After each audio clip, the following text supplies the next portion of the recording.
what's going on, everyone? I'm just a typical, average American here today to react and learn about Canadian Heritage Minutes, which are these great 1 minute long videos that teach you about important moments and people throughout Canadian history. And today, I am continuing my journey watching all of the Heritage Minutes. I've currently watched about 21 out of 99 episodes, and I am very excited to see what we have here today, starting with Kensington Market.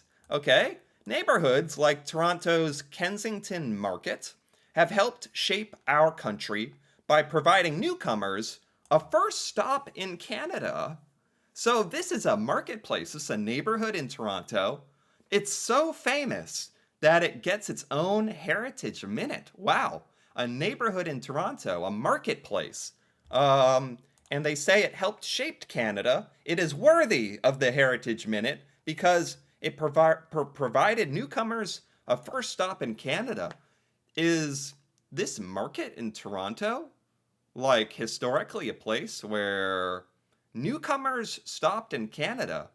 Like, people immigrating to Canada or visiting Canada? That's interesting. Okay. Is there any more information on this? Yes. Kensington Market. Open air food and clothing market in downtown Toronto. Wow, I still can't believe a market is so influential that it's actually a part of Canadian history. That's really cool. I don't think we've ever looked at a Heritage Minute that, like, wasn't a person or an event.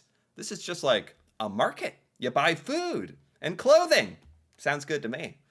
This multicultural marketplace is known for its independent spirit, colorful shop fronts, vibrant murals, charismatic locals. Oh, charismatic locals. Okay.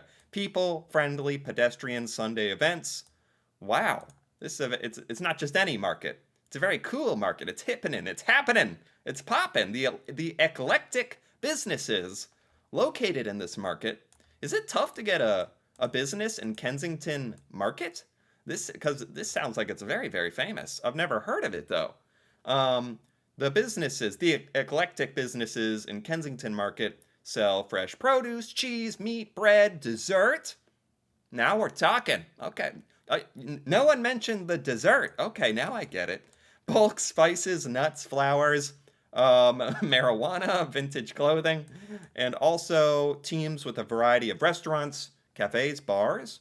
Okay. Oh, the shops in Kensington Market spill out into the sidewalk, giving the area a vibrant street culture unique to the city of Toronto. Oh, this sounds awesome. What? I've never heard about this. I love this. All right. Kensington Market. Let's see. Oh, this is like a cartoon or like an animation. This is another first in the Heritage Minutes. Their production value is really going up here. This is like a animation or something. It started as the Jewish market. Victorian houses became storefronts. Okay. Kosher butchers, tailors, and bakeries. Oh, there's the date as well. So in the 1950s, I mean, it started as houses, the narrator said, which eventually became, the houses, like, started having businesses built inside of them. And it became like a marketplace instead of a neighborhood. Okay, now I see. Because it was calling this like a neighborhood and a market. I was like, what does that mean? What's going on here? Okay, I see. Soon enough, other immigrants came to our community. Okay. Each arrival added a piece to the patchwork of our bustling bazaar. Okay, I mean, the narrator said it first started out originally as a Jewish marketplace, and then as more and more immigrants came, a more diverse set of people came, the Kensington Market started to become a lot more diverse in what it offered. Okay, very cool. We all understood that with hard work, anything was possible. Over time, faces and languages changed. But Okay, so it seems like at the beginning, this was like a straight up marketplace. Like, very like utilitarian. You go there to get your food, to buy stuff, to survive, maybe clothing or goods or food. And now, as we're jumping into the future here, going through time, it's transcending from not just a marketplace to buy food and goods to survive, but there's like people, there's like artwork, there's some guy like who looks like he's performing or something. It's more of like a gathering center for people to mingle and enjoy themselves rather than just a market. The spirit of our village inside the city remained. Right. So that became like a record store. Record store, yes. It didn't matter where you were from. The market became home. Huh. And restaurants. And there's a guy who is performing with garbage can drumming on the street. Very good. Neighborhoods like Toronto's Kensington Market have helped shape Canada by bringing... Really? Wow. That's the Heritage Minute. That's fascinating. This is so different from any other one that we've watched. This is just about a market, the Kensington Market. Newcomers shoulder to shoulder to build new lives together. Wow, a marketplace in Toronto. I've never heard of this. And it's kind of like moved through time, like to the modern day. I wonder what it's like these days now. That'd be interesting. But okay, that is interesting. Not what I expected, but I enjoyed that. I had not heard of that. All right, moving right along here. We've got the Saguenay. Oh, I'm not pronouncing this correctly, but Saguenay fire. A fire. Oh boy. One family saves themselves and their farm animals from the devastating fire. 1870. So again, like this fire is so famous it has a Heritage Minute. My God, what happened? I have a Wikipedia pulled up here. Saguenay fire was a forest fire in Saguenay, Lac Saint Jean area, Quebec, Canada, in 1870, lasted for one day. So this was more than just like one farmhouse. Maybe that's what we're going to see in the Heritage Minute, but this was much more than that. This was like lasted an entire day, and it was a forest fire. One of the largest fires in the region, burned 4,000 square kilometers. 7 people were killed. Many were injured. Hundreds of families lost everything they owned. Oh my God. Wow. Okay. This might be a tough one to watch.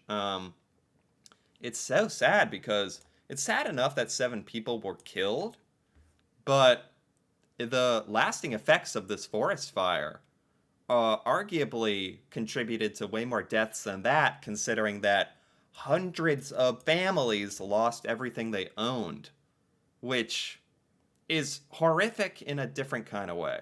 Like, yes, you get out alive, but especially in 1870, the idea of losing everything you own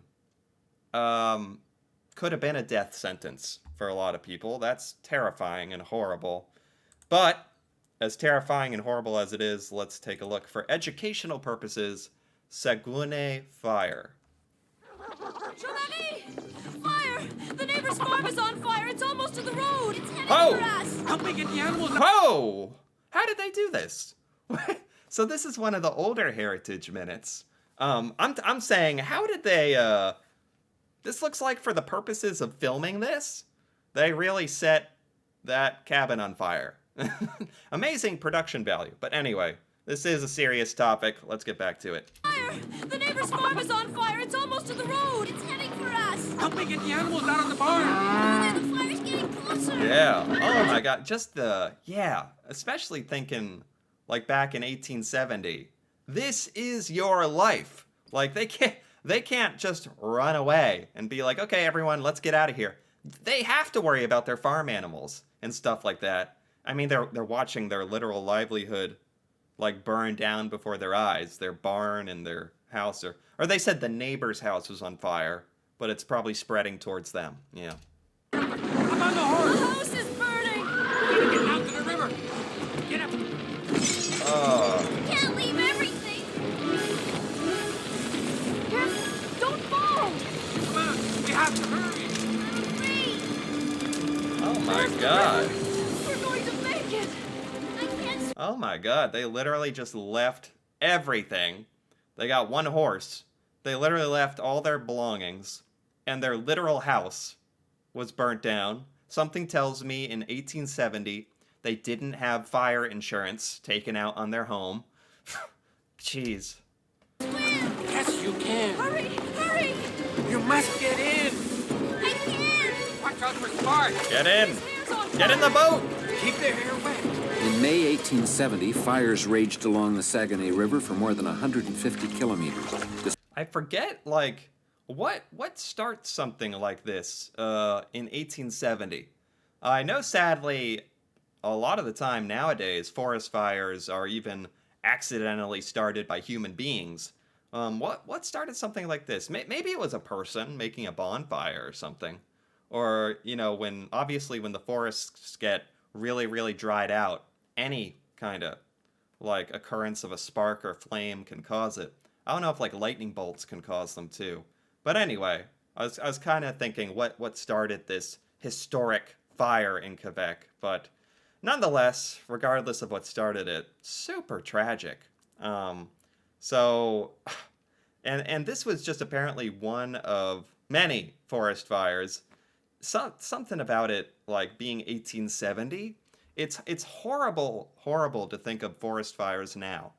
But something about it being 1870 and knowing that they probably, you know, they don't have like a credit card or like a bank account probably to be able to go. They can't go stay in a hotel or something very, you know, maybe they had hotels in 1870, but it's like way more devastating in a way that in 1870, literally all of your assets are in your home and your barn and farm, and that somehow makes this even more horrible. Destroying land and lives. One family survived by dousing themselves all night against the searing heat. Wow. One family, among the thousands whose resourcefulness and courage shaped the character of this land. That would that would build some character. Holy cow. If you're part of that a group of people literally surviving through forest fires in 1870 in Quebec, that would shape your character. If you come back from that, you're capable of anything, basically. That's amazing. And terrible. Wow. Okay. These are some interesting heritage minutes today. They're not really based around specific people so much, except for this one. This one I think is Nat Taylor, an enterprising Canadian cinema operator, invents the modern multi-screen movie theater. Now we're talking. No horror, no horrors of people's homes being burned down or anything like that. We're just talking about movies. So this Canadian invented the multi-screen movie theater. So having multiple movies being played in a movie theater, that kind of thing. Is there any more info on this? Taylor, born in Toronto, began his business selling postcards. In 1934, he founded 20th Century Theaters. He operated 17 theaters. Okay. Yeah, he was in that theater business. Invents the modern multi-screen movie theater. Okay. I'm not exactly sure what that means, but let's find out here. Hi, Mr. Taylor. Now, when are you going to bring in Bridge on the River Kwai? The reviews are fantastic. Well, I'm still doing 50% business with witness for the prosecution. We saw that last week, and we seem to be the only ones here to see this foreign movie. Oh, so this was like back when they really could only show one movie for the like running in the whole theater? Why not? How was this a technology that he developed? He developed the idea of building another room and putting a different projector in it and playing a different movie? Is that what he did? Columbia Pictures again. If we don't take Kwai now, they're going to send it across the street. Well, they can't. Wait a second. Little Elgin is half the size of the main one, isn't it? Well, So I moved Witness into Little Elgin and Quai into the Big, and I filled both. So then I tried a 5-plex in Toronto. So I said if I was the first to split an old movie house into 2 small ones, or 5. I think that's what he's saying. So some people, maybe this is a dramatic recreation here, but some people were like, hey, why aren't you showing this other movie? Back when you could go up to a window in the movie theater and yell at the owner. That would have been fun. Hey, why don't you have our movie here? And he was like, you're right. So what, they used to just show the same film, like in every theater? And he was like, hey, let's see if we can fill 2 theaters with 2 different movies? I'm surprised that this had to be, like, invented, that he was the first person who thought to do this. I guess someone had to think of it. Little Elgin and Quai into the Big, and I filled both. So then I tried a 5-plex in Toronto. So I said if I was the first to split an old movie house into 2 small ones, or 5, then what about 15 houses in one? Oh, now we're talking. Okay. So he took the idea and really ran with it. Like, yeah, okay, that's more of pioneering to me. Like, the idea of showing 2 movies in a theater, be like, why wouldn't you do that? But I guess at the time, it was probably, like, pretty, like, new school of thought. And then he is like, then I did 5 theaters, 5 different movie theaters in the entire theater, or whatever you want to call it. He calls them plexes, I think, in Toronto. And then he's like, how about 15? All ones, or 5, then what about 15 houses? Oh, yeah. 15, Nat. Not 15? Then what about 21? Oh, you're crazy. You're crazy, Nat. Yeah. And maybe it was also a product of the time that maybe there were just enough movies starting to come out more often that you could fill 15 different theaters with 15 different movies, or I don't know. I don't know much about cinema history. When Nat Taylor opened the world's biggest multiplex in Toronto, he changed the way the world goes to the movies. Oh, he opened and it's in Toronto. Is it still the biggest cinemaplex, movieplex, whatever you call it? That's interesting. I think I understand this one. I hope. He basically said, let's show multiple movies in different theaters throughout the entire place. Is that the invention? I think that's what it is. And then he went crazy with it and was like, let's show 21 movies. Why not? It's like, okay, cool. Yeah. Maybe that's not so mind-blowing to me now in 2024 sitting here, like in the future.